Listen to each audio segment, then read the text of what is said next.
హరి ఓం. ప్రియపుత్రి పుత్రులారా, మతము, భక్తి, విశ్వాసం, ఈశ్వరుడిపై విశ్వాసం, దేవుడిపై నమ్మకం, ఈ విషయాల గురించి ఒక వాస్తవ సంఘటన మన జీవితాలతో, ప్రపంచ దేశాలతో ముడిపడి ఉన్నటువంటి సంఘటన మీతో పంచుకుంటానండి.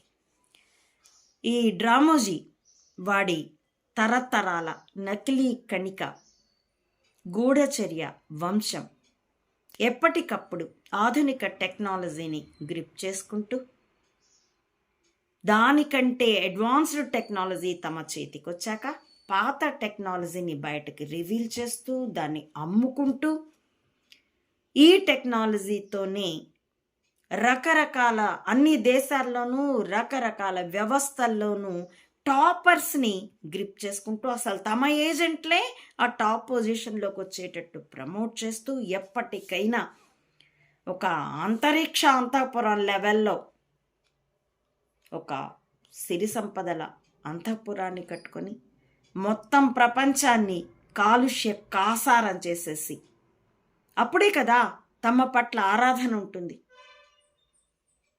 అప్పుడెప్పుడో అప్పటికి జాబ్ చేస్తున్నాను. ఈ సినిమా నటుడు మోహన్ బాబు ఇప్పుడు అతడి కొడుకులు కొట్టుకు చేస్తున్నారు పరమనీచంగా.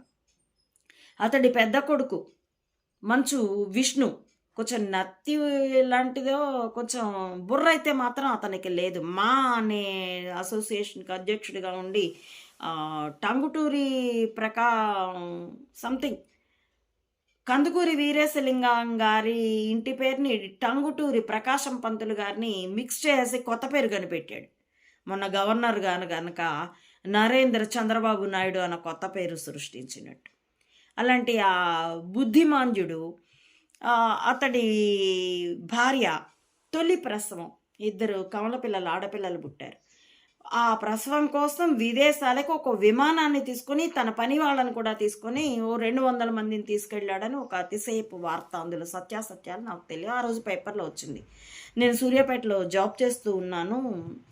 ఆ స్టాఫ్ రూమ్లో కూర్చొని ఉండగా నా కొలీగ్ ఒక ఆవిడ, అదృష్టం అంటే ఇదిగో ఈ తొక్కలోంటి కాలేజీలు స్టాఫ్ రూమ్లో కాబట్టి ఏదో ఈ ప్రైవేట్ ఉద్యోగాలు చేయడం కంటే ఆ డబ్బున్న వాళ్ళ ఆ సినిమా నటులు ఇంట్లో పని మనిషిగా చేసినాను ఏమేనండి, హ్యాపీగా విదేశాలు వెళ్ళొచ్చారు ఫ్రీ ఆఫ్ కాస్ట్ అంది. నేను తెల్లబోయి చూస్తాను. అంటే ఆ ఫ్రీ ఆఫ్ కాస్ట్ విమానంలో వెళ్ళడం అన్న విషయమే చూస్తుంది కానీ ఆత్మగౌరవం అన్నదేమీ లేదా ఈవిడ దగ్గర, కానీ పెదవి మాత్రం విప్పలేదు ఎందుకు వచ్చింది అని. అలాగా ఆ డబ్బున్న వాళ్ళ పట్ల మోహము వీటితో